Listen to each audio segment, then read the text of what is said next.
Okay, so hello everybody, good morning. Thank you for inviting me here to give an industry overview. If there is an alarm, we now know that it'll be the real thing, so run after me, on me! I am Jo Twist, I'm Chief Exec of UKIE. UKIE is UK Interactive Entertainment. We're the Games and Interactive Entertainment Trade Association. Don't get put off by the two words trade association. We're not boring, I promise.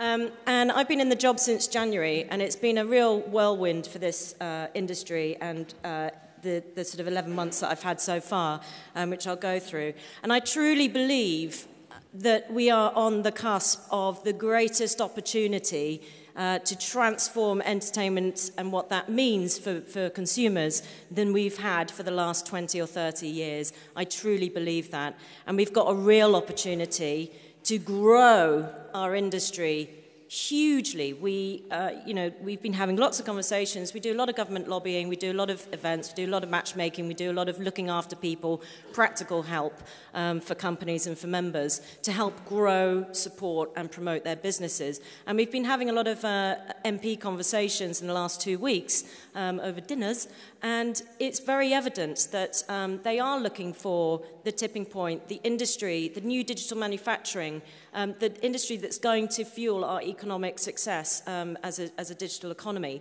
And the games industry, in particular, in interactive entertainment, is perfectly poised to be that industry and to fuel that economic growth. Every single issue that we care about and we lobby on and we need to change affects every single one of our industries. And the games industry in particular sits at the nexus of content and technology and experience, unlike any other industry, and the visual effects industry is the same. So it's a massive opportunity. So we work hard to try and provide that. At the same time, we know that, and also what was evident through speaking to the MPs, we know that games and people who play games, the audience, the population, is far bigger than it's ever been before. About one in three, actually 40% of UK population who are online played a game in the last 12 months. 46% of them were women. We know that the average age of someone who plays games, not a gamer, is in their mid-30s. And the universe, as we can see by this diagram, is absolutely huge now, and that's because of the different devices, the different access, the different distribution platforms, particularly mobile, and the different ways that you can play games and enjoy these interactive experiences. So the audience is growing, and it will only get bigger, especially as you look at the younger generation coming up and their expectation of how they want to interact with content. They want to be in the story. And part and parcel of this has been technological change. So the technological barriers to entry are much lower. So tools like Unity, HTML5, programs like Scratch, Kodu for Kids, Game Maker, all these tools allow new entrants into the games market in terms of producing games. And that's very, very important.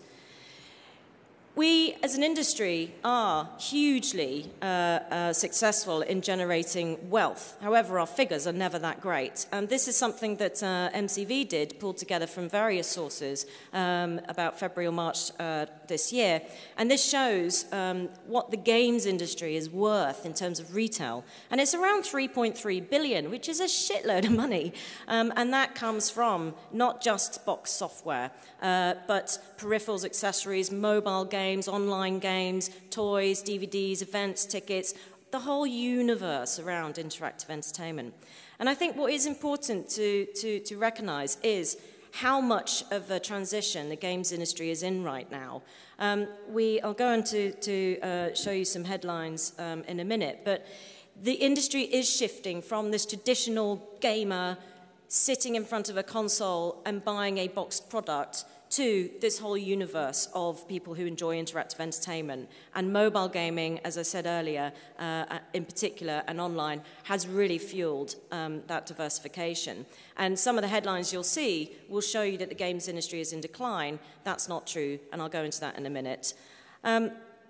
Just some stats. This is from a really good bit of research that's just started this year from ISFI, which is a sort of European trade, umbrella trade body, called GameTrack.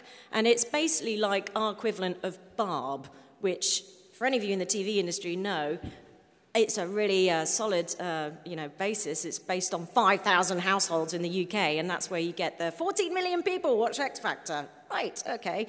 But anyway, we've never had an equivalent, and this is kind of trying to do that. And it has really huge sample sizes across different territories in Europe. And they released this quarterly report. And you can see that in the UK, the game-playing population and how it divides across platforms is quite interesting. We're actually the leaders in terms of European territories in apps, and particularly, again, the younger generation. Social games, so social games online primarily on Facebook and on social networks, accounts for over 12% of the amount of time that people in the UK play games, and that's second to packaged games that you buy in the shop and play on your consoles. So that's a huge opportunity, and that, as we know, is also diversifying the demographics. So it's lots of things like Sims on Facebook and Bejeweled is opening up to new audience that isn't necessarily the hardcore. Angry Birds, everyone knows this. It took 52 games for them to get to Angry Birds, by the way. It drove nearly 10% of the total volume of games in Q2 in the UK. So mobile, again, I've said it 3 times now, is extremely important in this space.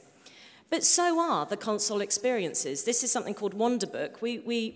That's only just released. We got that last Friday in the office. We have Play Beer Friday, where at 4 o'clock I make everyone in the office go and drink beer and play games, because we're a games trade body, that's what we do, and we usually invite companies in to play with us. And we tried Wonderbook. It took us half an hour to realize that to turn the page of the book, you don't just hover your wand over the book, as you see on screen, because it's augmented reality. You have to actually turn the page. Literally, it took us half an hour to realize that, because there's a physical book. And this is augmented reality coming into the living room, when before augmented reality has been kind of poo-pooed and it's not very compelling experiences.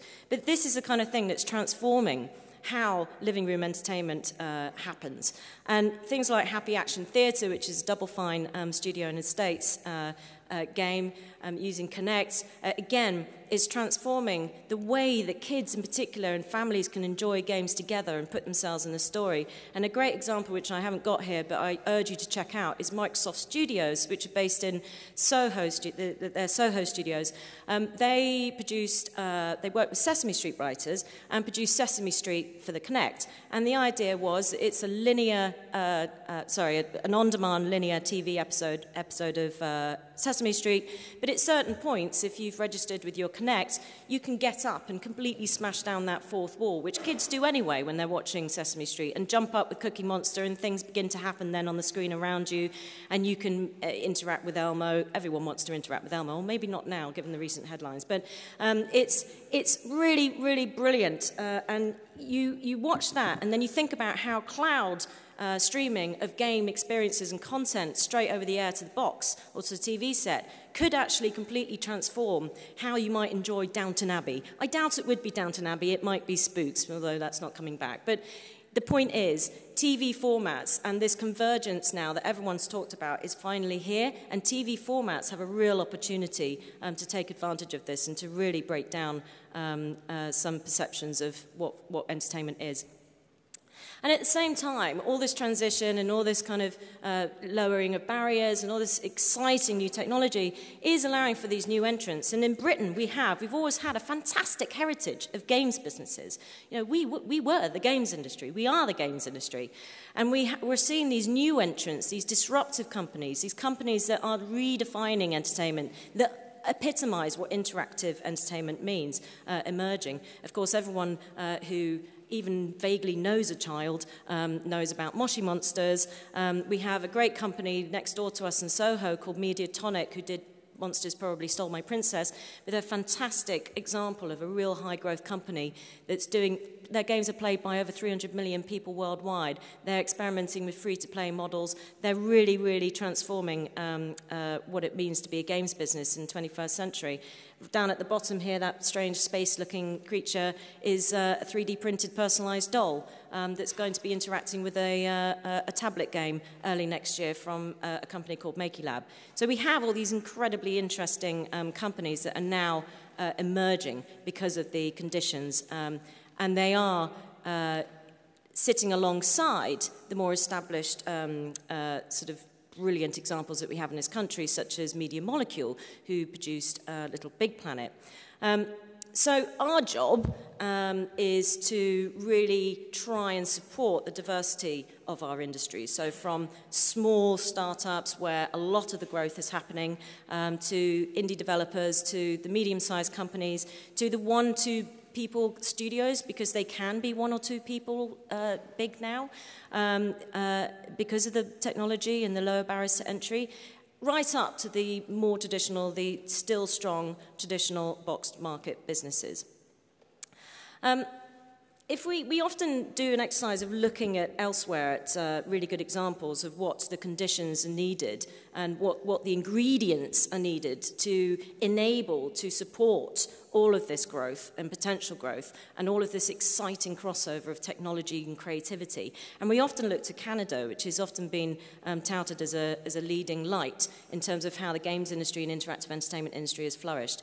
And the things that they've got right are talent. It starts with talent. So at schools, they really treated the skill set that's required for our industries. And that's not just games, that's video, special effects, and other digital media industries. They treated computer science as a central core subject.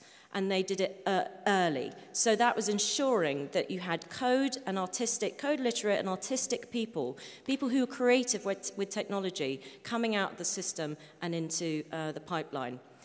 They also were very good at clustering and very good at recognizing that all these big creative hubs are made up of talent, being close to talent pipelines, but also close to support and service industries that support each other. And that network, we see that happening in Soho. The new area where that's happening is places like Tech City in East London. But outside of London is where we're interested in as well. So where else are these new clusters of games companies and big media producers and support companies clustering? It's a very important thing to do. And they also had a diversity of work talent. Creativity needs people who have stories to tell from different perspectives and have different experiences and can bring something different to the creative process and the craft. And it's so important to really focus and try and get a diversity of workforce. And for us, that means it's not just about gender and getting girls coding and girls interested in things like physics and art. It's about the whole range of diversity measures. Because the more diverse, the bigger our audience is for games, the more diverse they are, the more demand there's going to be for diverse, different experiences. So in the UK, what we've been doing, we've had 2 major wins in this area, and we're getting there. We're really getting there in terms of really fueling this growth. So we have got talent. Unfortunately, if you look at some of the stats that the Next Gen Skills report, so I don't know how many of you are familiar with the Next Gen Skills report. It came out last year. It was authored by Ian Livingston, who's Life President of IDOS and our chairman. Sorry, he's our deputy chair. Sorry, chair, he's not God. And Alex Hope from Double Negative. And they did a fantastic report commissioned by Nesta looking into the skills and how our skills pipeline is doing. And it wasn't doing very well, and it isn't doing very well. We teach kids ICT. We teach kids how to read technology and not write technology. We don't encourage them to take up physics, sciences, maths, coding, and art. And that was a fundamental. They went out and got this whole body of evidence, and it was extremely powerful. And off the back of that, we funded the Next Gen Skills campaign, and we've been working for over a year, spearheaded by Alex and Ian, to really get Michael Gove to stop talking in Latin and start talking in code. And the best thing is, that has now happened. So from September this year, he disapplied boring ICT from the school curriculum to leave room for rigorous computer programming GCSE. And we're hopeful that will now get onto the EBAC. And our next step now is to try and really get art onto the agenda. So we talk about STEAM and not just STEM. STEM being science, technology, engineering, and maths. So we're halfway there with this, but this is a long road. In last year, the number of A-level computer programming pupils in the key boroughs that run through our so-called digital corridor through Camden, Soho, King's Cross and Tech City, the number taking computer science A-level was 15. That's not very good. Nationwide, it was 241 girls. Not very good. The other thing that we had a big win around was tax breaks. Now, this was fantastic because this wasn't just tax breaks for the games industry to create the right economic environment to encourage companies to come and invest here and encourage companies to start up. But this was also tax breaks for the animation industry and the high-end TV drama industry. Now, when you get those three things happening, you can then start to think, right, this is a real incentive to start innovating, to start filling that creative chasm around how TV formats and convergence actually finally works.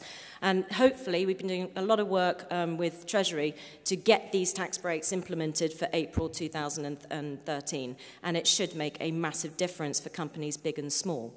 And we're looking at that clustering point and where we can see where the new talent pipelines are coming outside of London in particular, and where we can support and where we can try and tweak the environment so that companies can cluster together and really become new economic powerhouses.